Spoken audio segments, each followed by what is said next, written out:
여러분은 영국 왕실하면 어떤 이미지가 떠오르시나요? 화사하고 우아한 케이트 미들턴? 아니면 늘 웃으며 국민과 함께 소통하는 엘리자베스 2세와 하지만 영국 왕실의 화려한 왕관 뒤에는 냉정한 정치 세계와 희생양 전략이 숨어 있다는 평가가 있습니다. 그리고 그 희생양 역할을 가장 극적으로 떠안은 인물은 바로 해리 왕자의 아내 메건 마클이었죠. 오늘은 2018년 동화 같은 결혼식 이후 어떻게 그녀가 세상의 주목 속에서 왕실과 언론의 먹잇감이 되었고 결국 감옥처럼 숨막히던 왕실을 벗어나 자신의 삶을 선택하게 된 메건 마클에 대한 이야기입니다. 스굴탱이!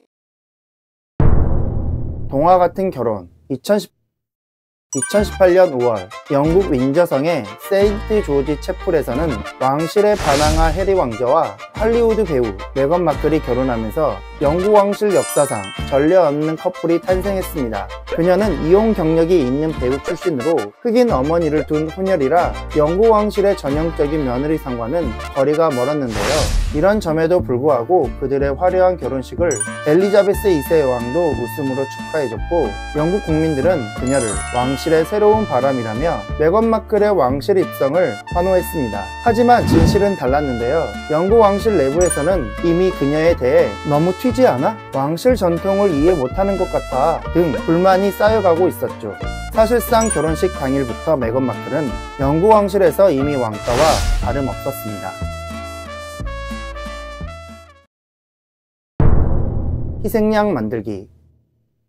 영국 왕실은 국민의 존경과 많은 사랑을 받기 때문에 왕실 이야기는 곧 돈으로 이어지게 되어 영국 언론은 자극적인 소재의 왕실 소식을 전하기도 하는데요. 그런데 때때로 영국 왕실은 언론과 묘한 거래를 합니다. 왕실 인물과 관련된 큰 스캔들을 덮기 위해 왕실이 언론에 사진과 특권을 주거나 특정 인물만 집중 공격하는 방식을 사용하는 것인데요. 그 대상은 바로 메건 마클이었습니다.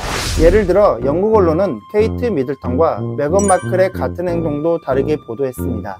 케이트가 임신 중 배를 만지면 모성애가 넘친다고 한 반면 메건이 같은 행동을 하면 관심을 끌려고 쇼한다 라고 한다든지 케이트가 아보카트를 먹으면 건강식, 메건이 먹으면 환경 파괴로 보도되는 것이었죠. 다른 왕실 인물들이 공격받지 않게 하기 위해 메건 마클 하나만 집요하게 공격하도록 왕실이 그녀를 먹잇감으로 내던진 것입니다.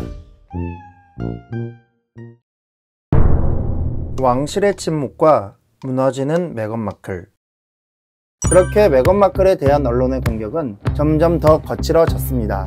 메건의 아버지는 언론에 나와 폭로성 인터뷰를 했고 그녀의 이복 언니도 매번 메건 마클은 가짜다 라며 언론에 그녀를 팔기 일쑤였죠. 보통 영국 왕실은 그들의 구성원이 언론의 공격을 받으면 반박 성명을 내며 보호하는 것이 관례이지만 그녀에겐 아무 보호 조치도 취하지 않았습니다. 견디다 못한 그녀가 왕실의 도움을 요청했지만 그녀에게 돌아온 대답은 우린 아무것도 할 수 없다 였죠. 영국 왕실은 처음부터 그녀를 지켜줄 생각이 없었고 그녀는 왕실에 들어온 순간부터 버려진 카드였다는 것을 깨닫게 됩니다. 그 후 계속되는 왕실과 언론의 공격은 그녀를 서서히 파괴해 갔고 임신 중에도 언론의 공격이 계속되어 궁 밖으로 나오지 못하고 그 안에서 외로움과 고립에 시달렸죠. 결국 메건 마클은 심각한 우울증에 빠지게 되었고 나는 더 이상 살고 싶지 않다 라는 고백을 나중에 직접 하기도 했습니다. 하지만 왕실은 이미 메건이 버린 카드였기에 그녀에게 의료적인 도움조차 주지 않았죠. 탈출과 폭로. 2020년 결국 메건 마클과 해리 왕자는 왕실을 떠나겠다는 폭탄 선언을 하게 됩니다. 영국 언론은 해리 왕자가 아니라 메건 마클이 왕실을 배신했다 라며 이 사건을 렉시트라 이름 붙이고 대서특필했죠. 하지만 사실은 달랐는데요. 해리 왕자 스스로 나는 어머니 다이애나가 고통 속에서 무너지는 걸 봤다. 그리고 아내가 똑같이 부서지는 걸 지켜볼 수 없었다 라고 인터뷰할 만큼 두 사람은 지위도 재정 지원도 모두 내려놓고 왕실을 떠나게 됩니다. 희생양으로 살기보다는 자유인이 되기로 결정한 것이죠.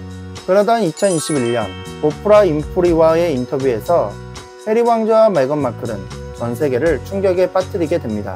그녀는 왕실 안에서 내 아이의 피부색이 얼마나 어두울까 걱정하는 말을 들었다. 나는 보호받지 못했고 극단적 선택 충동까지 느꼈다 라고 인터뷰하게 되는데요. 이어 해리 왕자는 아버지 찰스는 우리 부부에 관심이 없고 이미 재정적 지원도 끊겼다 라며 영국 왕실의 민낯을 드러냈죠. 이에 대해 왕실은 즉시 반박했지만 영국 왕실은 결코 따뜻한 가족이 아닌 전통과 체면을 위해 한 여성을 집요하게 희생양으로 만들었다는 사실을 대중들은 인터뷰를 통해 알게 되었습니다. 그들은 영국을 떠난 뒤 미국에서 새로운 삶을 시작했습니다. 재단을 세우고 넷플릭스와 계약하여 그들의 이야기를 다큐멘터리로 제작했죠. 하지만 여전히 왕실 이야기를 팔아서 돈을 번다, 결국 또 피해자 코스프레 하는 거 아니야? 라는 공격이 계속되었는데요. 물론 해리 왕자와 메건 마클의 이런 폭로스 행보에 대해 일부 언론과 대중들은 너무하는 것이 아니냐는 의견들도 있는 것이 사실이었죠. 하지만 분명한 것은 영국 왕실이 원했던 것, 메건 마클이 조용히 사라져 주는 것이었지만 그녀는 끝내 자신의 목소리를 내는 쪽을 선택하게 됩니다. 화해 가능? 찰스 3세가 즉위한 후 해리 왕자가 그의 아버지 찰스 국왕과 연락을 이어가고 있다는 보도가 이어지며 해리 왕자와 메건 마클, 영국 왕실 사이에 화해 가능성이 싹트는 것이 아니냐는 이야기가 나오고 있습니다. 과연 이들의 관계는 다시 회복될 가능성이 있을까요? 먼저 영국 왕실은 철저히 전통과 이미지를 기준으로 움직이는 조직이기 때문에 무엇보다도 왕실의 명예와 품격을 지키는 일이 우선일 것이라고 전문가들은 말하고 있습니다. 반면 해리와 메건은 왕실이라는 틀에서 벗어나 인터뷰, 다큐멘터리, 회고록 등을 통해 왕실과의 갈등과 상처를 공개적으로 드러내며 자신들의 목소리를 직접 내기 시작했었는데요. 그들의 솔직한 고백은 대중에게는 공감을 얻었지만 왕실에게는 불편한 진실이 되었고 결국 서로 더욱 깊은 감정의 골을 남겼습니다. 그러나 세월이 변화를 만들어 나가듯이 아버지와 아들, 며느리라는 관계 때문에 화해의 실마리가 피어날 가능성이 조금씩 보이기 시작하고 있죠. 다만 현재 영국 사회에서는 해리와 메건을 향한 지지와 비판의 시선이 여전히 공존하기 때문에 단기간에 그들이 화해하는 것은 쉽지 않을 것 같은데요. 결국 진정한 화해는 양측이 서로를 이해하고 신뢰를 다시 쌓아가는 과정 속에서만 비로소 가능한 것이라고 생각합니다. 스물탱이! 해리 왕자와의 화려한 결혼을 통해 영국 왕실에 새로운 바람을 일으켰던 메건 마클. 하지만 그녀는 영국 왕실이 만든 희생양이자 끝내 스스로 왕실을 탈출한 여성이었는데요. 영국 왕실은 전통을 명분 삼아 그녀를 철저히 외면했고 언론은 차별과 조롱으로 그녀를 무너뜨리려 했지만 그녀는 침묵하지 않았습니다. 영국 왕실이 그토록 지키려고 했었던 것은 수백 년 동안 이어져 온 왕실의 전통일까요? 아니면 한 사람의 존엄이었을까요? 그리고 메건 마클은 단순한 피해자일까요? 아니면 왕실이라는 거대한 시스템의 추악한 민낯을 드러낸 증인이었을까요? 여러분의 생각을 댓글로 남겨주세요. 오늘도 영상 끝까지 시청해주셔서 감사합니다.